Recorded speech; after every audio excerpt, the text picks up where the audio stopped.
Nunes sets the record straight on Gowdy, points out exactly what the media is hiding by US4Trump.com.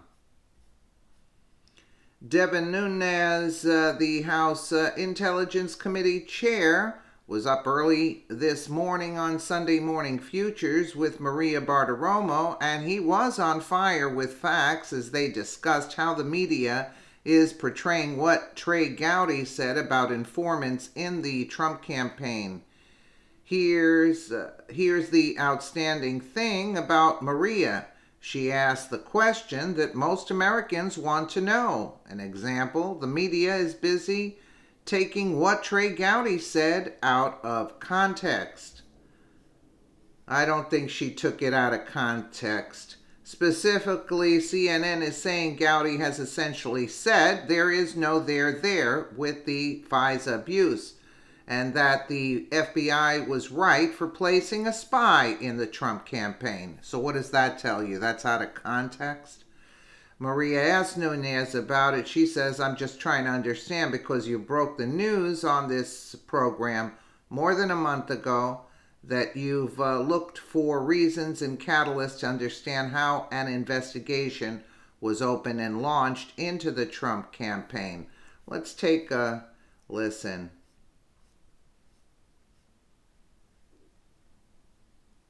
Devin Nunes, all the members of my committee don't believe that the counterintelligence capabilities should be used to target a political party.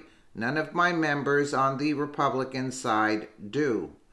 Okay, but Gowdy said there's no there in a sense. Yeah, well, there was no spy, he said, and if there was, it's a good thing. Yeah, right. And we are back with House Intel Committee Chairman Devin Nunes. And Mr. Chairman, you were just saying a moment ago that we could clear all of this up this week if you were to review the documents. Are you telling us you have yet to see the documents that you've requested from the Department of Justice, which gives you a timeline into how this investigation into the Trump campaign started? That is correct. Okay, you see? They still haven't seen the documents, yet Gowdy was prancing around, saying in a roundabout way that he did see him, and then she said, the McCollum asked him, and he backtracked, yeah, we didn't. Come on. Gowdy stopped Nunes from getting to the bottom of this. Last August, we issued a subpoena. We should have been provided all of this information Correct. that we've been asking for over and over and over again. We issued a new subpoena. And so now we've been waiting. We've attended 2 briefings. They were very small briefings, not a lot of information, but we were happy it was progress. We believe that there are some documents, information that we will review this week. What I would say is if you don't have anything to hide, the Deputy Attorney General knows that Mr. Gowdy would love to exonerate the Department of Justice and the FBI. So just provide us all the documents, everything that we're asking for. Let us comb all the way through it, and we'll issue a letter on Friday, and we'll be done with this. And we'll be able to say, look, the Department of Justice and FBI did nothing wrong. There was no FISA abuse that occurred here. There was no issue of opening a counterintelligence investigation into a campaign. There was no issue with looking at how that investigation was opened. If there was any Five Eyes intelligence that was actually used to open this investigation, we'd like to see it because we have yet to see it. Those are all outstanding questions, not to mention the questionable timeline of the briefings that we have had where we know that the counterintelligence investigation was opened in late July.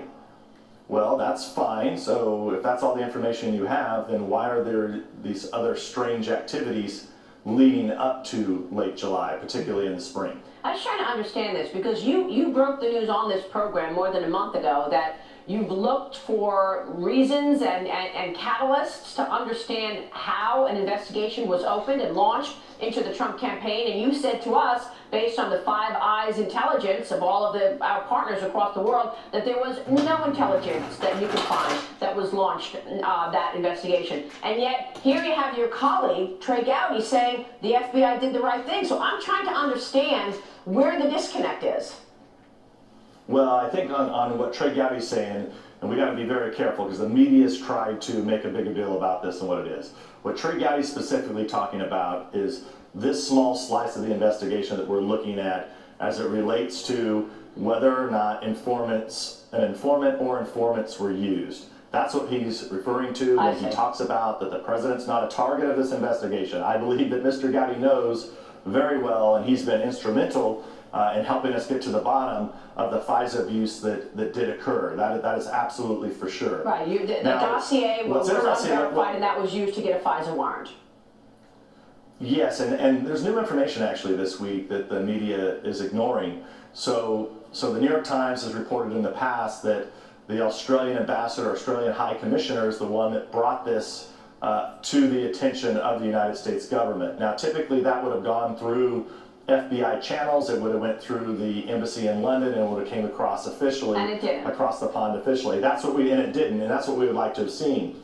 Now, this week, we now know that Mr. Downer, the former Australian ambassador, High Commissioner in London, said that he had given the information to the Australian ambassador in the U.S. Well, now we know that that's not true. So Mr. Downer now has claimed that in an Australian newspaper, but we now know from sources that have now spoke to different media outlets, the Australians are denying that that's how this happened, that the Australian ambassador in the United States had nothing to do with this. And quite frankly, that's what we want our partners in Australia to do. We don't think that they should be investigating or looking into political campaigns and then willy-nilly throwing that information over to the U.S. government and then opening investigations into political campaigns. That's not what we want to see. If the president is not a target, why are we talking about a potential interview with the special prosecutor? Back to the letter that Fox News has obtained, and that is basically a letter from the senior legal team outlining the reasons why the president should not sit with Robert Mueller and is not going to be subpoenaed and should not be. So if he's not a target, why did they have to send this letter? Well, I agree with you, right? So this is the difference. So Mr. Gowdy believes that he's been told by the Department of Justice on several occasions that Mr. Trump's not a target. But what I keep going back to is that, well, wait a second, we know from Mr. Comey, he said that the Trump campaign was the reason that they opened up the counterintelligence investigation. So they did open up an investigation in the Trump campaign. And so look, maybe I'm not a lawyer. Maybe there's a legal definition as to why he's not part of this. However, I don't think that's the case here. I mean, I just think that it's impossible to believe in normal America, if you open up into the Trump campaign, you absolutely are opening up into Donald Trump himself. That's my opinion. Mr. Gowdy doesn't think so. He's a lawyer. He's worked with DOJ. I don't know who's right, but it's one of the things that we have to get to the bottom of. You are investigating the State Department right now to try and understand how the information has flowed, ultimately getting to the FBI to launch this investigation. What can you tell us about your investigation into the State Department? Well, that was the new information I was referring to just a little bit ago, is that the New York Times had reported that Mr. Downer, the Australian High Commissioner, had brought this information through official channels, through Five Eyes Intelligence. That didn't happen. We have people in the State Department who say that they were involved. So people in the U.S. State Department have admitted they were involved. So now we're trying to figure out, well, who at the State Department was involved? Did Mr. Downer take this information to the State Department? Is that what happened? And did the State Department then take that to the FBI?